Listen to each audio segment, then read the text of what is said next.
Running Google Ads campaigns for higher ticket products or just for a higher ticket brand in general is something a lot of e-commerce store owners are slowly starting to move towards. However, one horrible thing about this kind of transition is a lot of these e-commerce store owners, and by the way, this could be you as well, are sticking to the old strategies, basically those strategies more ideal for lower ticket and mid-ticket items during this transition. Now, obviously, it doesn't take a rocket scientist to know that sticking to one type of strategy when you're doing something completely different, in this case moving from low ticket, mid ticket to now higher ticket, or you might already be selling a higher ticket for a long period of time, it's really not the best kind of strategy or the ideal strategy even to go about with it. And personally, working with e-commerce brands with Google Ads only for the last 4 to 5 years, I've come to realize that the strategies for low ticket and mid ticket items are much different compared to higher ticket items, just because the people that you end up targeting with low ticket and mid ticket items have this completely different mindset, this mentality, compared to those with the ability to buy higher ticket items. And I mean, if you think about it, it makes sense. Somebody who's able to buy a $20 product, a $30 product, or maybe even a $60, $70 product might not be the same kind of person as somebody who's ready to just shell out $1 grand, $2 grand, maybe even $5 grand in a single transaction without thinking much. But some of the e-commerce brands I'm currently working with, like this one right here on my screen, I'm looking at the last 30 days time period of data, and I'm recording this video on August 26th. So this is basically July 27th all the way up to August 25th. And if we look at the results overall, we can see that during this time period, the AOV for this brand, first of all, has been extremely high. It's 732 Canadian dollars, which is still a pretty significant amount because this e-commerce brand is the target market is the United States. However, if we now look at the return on ad spend, we are achieving a 9x ROAS. Pretty decent number right here if you ask me. But that's really not the only high ticket e-commerce brand I've worked with. My own e-commerce brand, which I've been running since 2019, which I've made a lot of videos for within my channel, which you can check out, that itself was transitioned about 1 to 2 years ago into a high ticket brand because I really like selling products anything above $300, $400, $500, even $1,000 to $2,000, just because there's a lot more benefits to it, which I'll be covering very shortly. But moving on to yet another example is this one right here. Now with this e-commerce brand, this was a client e-commerce brand under my Google Ads agency, Your Marketing, which if you're currently doing $30,000 or more per month in revenue with Google Ads, or in general, you need a little bit of extra help scaling to the next level, go on to my website at yourmarketing.com and book a free call with me to see how we can possibly work together and make that happen. But I no longer have access to this account for various different reasons I covered in my other videos. I even did a full-on case study of this brand. But if we now open up our calculator right here, we can see that within the screenshot of the results during that time period, there were about 249 conversions for a total of $118,000 in revenue. So if we kind of do a little bit of math right here, so 118,000 divided by 249, or let's say 250 even, that's about $472 per sale. So the AOV is around 472. In reality, it was much higher, but we're just gonna assume that these numbers are 100% accurate. This would make this brand a full-on high-ticket e-commerce brand, and it was a very successful brand because during that time period we achieved a 18x ROAS. Pretty insane number. It was only possible because of the strategies which I'm about to mention in this video. Now, before I get into the strategies, actually, let's kind of cover the basics. Some of the major things I realized with high ticket are from start to finish. So first things first, this is one of the biggest misconceptions a lot of e-commerce store owners have when it comes to high ticket, and that is higher AOV equals higher cost when advertising and an overall higher budget that is spent to achieve that sale. Now, let me be very clear. This is not true at all, because right now, if we go ahead and look at the e-commerce brand right here, we can see that the overall CPCs are around 96 Canadian dollars, 96 cents in total for this account. But these are some CPCs I've seen with e-commerce brands where the AOV is actually only $30, like, or even $40. For instance, let me give you a very brief example of an e-commerce brand I just worked with 2 to 3 months ago. That was not a very good experience for me personally, because first of all, the AOV for that e-commerce brand was around $30 to $40 because that brand was selling underwear. Yes, that's right, underwear. So obviously very competitive. But here's the interesting thing. The average CPC for that brand, no matter what campaign, was no less than $1 to $1.50. So despite having an AOV of only $30 to $40, even $50, the CPCs were so high. And as a result, basically getting any type of profitable sales for that was pretty much non-existent because the CPCs were just so high. So keep in mind, higher AOV does not always equal higher CPCs and higher ad spend in general. But in addition, let me tell you this from personal experience. It takes the same amount of effort to sell something worth $30 as compared to something worth $300, or even in my experience, $1,000, $3,000. And that's just the reality so many e-commerce store owners fail to understand. You don't have to do anything extravagant. You don't have to do anything crazy in order to achieve that sale, just because you are selling something that is worth 10 times more than what you are used to selling, or 10 times more than what your other competitors might be selling. In fact, it's the same exact amount of effort. The only difference again is the strategies. But in addition, keep in mind when it comes to strategies, how Google Ads perceives your product, how Google Ads reacts to your campaigns, and ultimately how Google Ads reacts to your strategies. It is completely different with a low ticket product and a mid ticket product compared to a higher ticket product, because it all comes down to that AOV and at the end of the day, the profit margin. Simply put, when you have a higher profit margin to spend, and in higher AOV cases, you most likely do, because if you're selling a $500 product, I hope at least that you are able to get at least $100, $200, $300 worth of profit. And when that happens, beautiful things start to happen. You are now all of a sudden able to spend much more per sale, and as a result, your strategies become much more fancier. So keep these three things in mind, because these are three of the biggest misconceptions and things a lot of e-commerce store owners don't really realize. But now that we kind of understood that, let's start off talking about exactly what I personally define a high ticket product or a high ticket e-commerce brand as. So in my own experience, from what I've seen with e-commerce, a high ticket brand or a high ticket product is something that's worth $300 or more, period. So with a high ticket e-commerce brand, any type of brand that has a $300 AOV or more, in my opinion even, it's considered higher ticket. I like to keep things very simple. I know some people have formulas out there to calculate whether it's high ticket or not, and I don't really care about that. I just like to keep this 300 number in the back of my mind, because this now opens up a lot of windows for you to now go ahead and do different things, try different things out. And keep one thing in mind, your e-commerce brand, it can have low ticket products, it can have mid ticket products, and it can have high ticket products, but ultimately, if your AOV at the end of the day is $300 or more, you are considered a high ticket e-commerce brand. But now that we kind of got that out of the way, let's understand the strategic approach, the same exact approach I take for every single e-commerce brand that I work with under my agency, as well as my own e-commerce brands when it comes to high ticket. So with any high ticket brand, I like to take that brand with Google Ads through three different strategic approaches. The first approach, it's called the testing approach. Obviously, that's for the products out. The second approach is called the profitability approach. This is something I like to call as the profitability phase, where now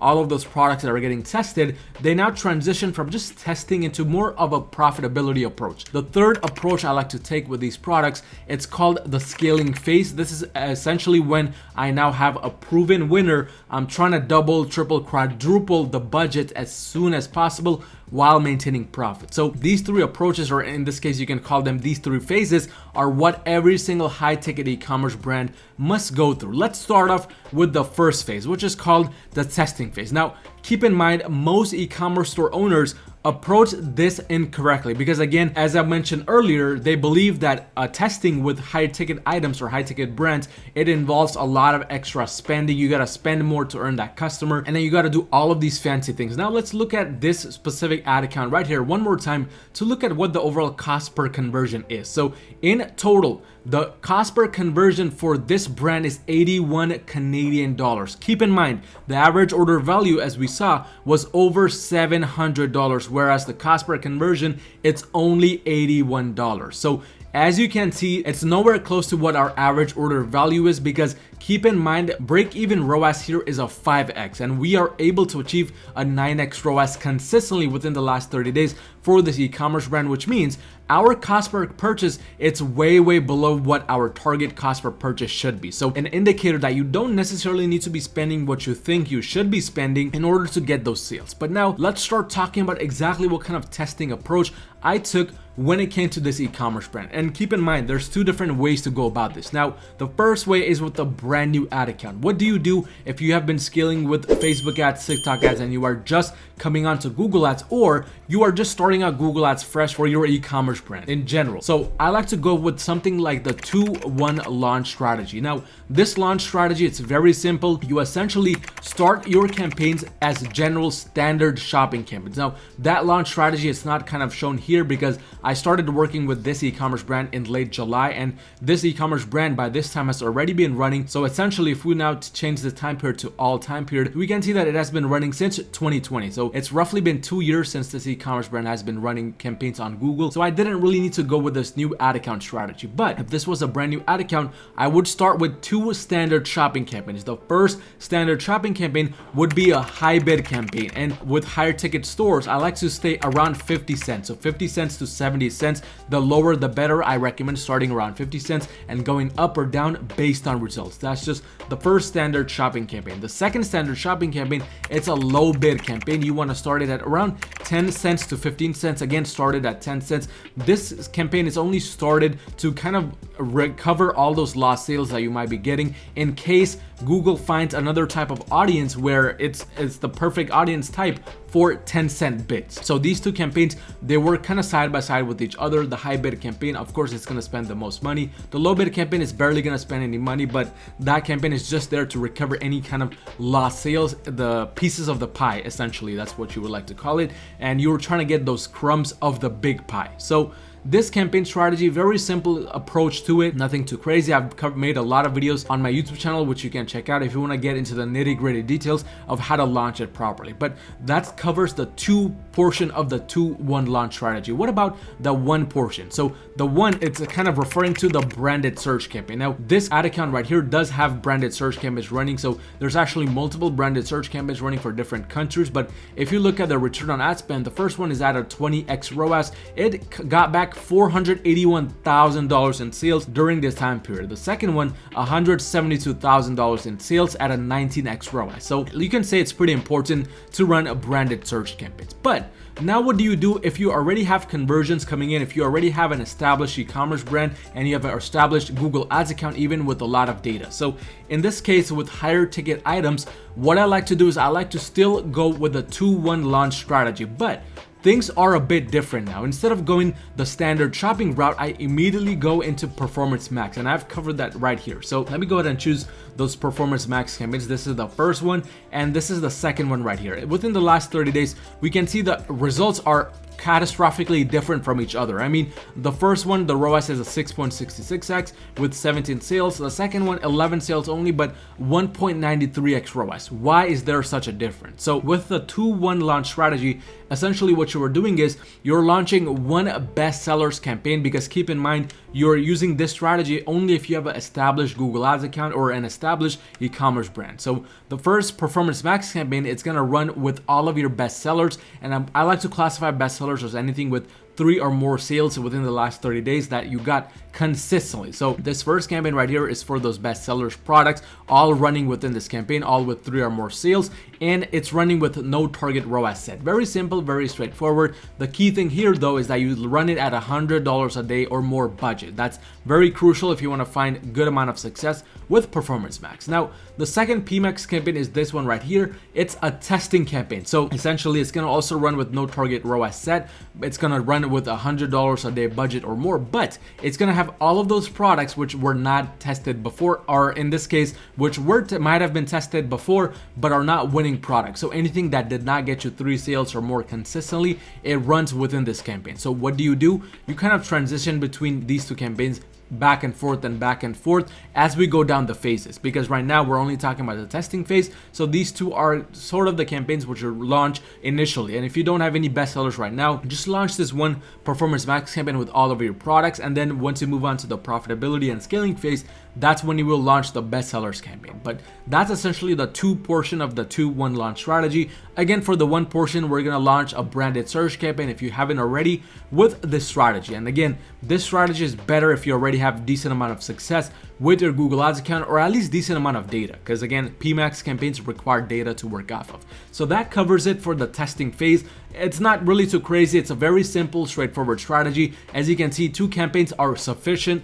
to get a 19x ROAS, 14x ROAS in this case for all time, but just in the last 30 days, it's running at a 9x ROAS. But that's essentially what you want to be doing. And keep in mind, this is something you should be doing per country. So let's say you can cater to the top 5 countries. Follow this 2-1 launch strategy for every single country. That's the best way to go, because with high ticket, USA might have extremely high competition, but then you might find out that Canada and United Kingdom barely have any competition and a lot of good buying intent audience members who actually want to buy within that niche. So that's what you want to do with your launch strategy. Let's move on now to the profitability phase. What do you do in terms of profitability? So this is now where we transition from those testing campaigns more into the profitability campaign. So in this case, the bestsellers campaign, which you started, should be your main focus. So right here, what you want to do is nothing too crazy. You want to be optimizing this campaign every 10 to 14 days. Do not optimize it less than 10 to 14 days, because that's a no-go with PMAX. It might have been ideal with standard shopping or smart shopping even,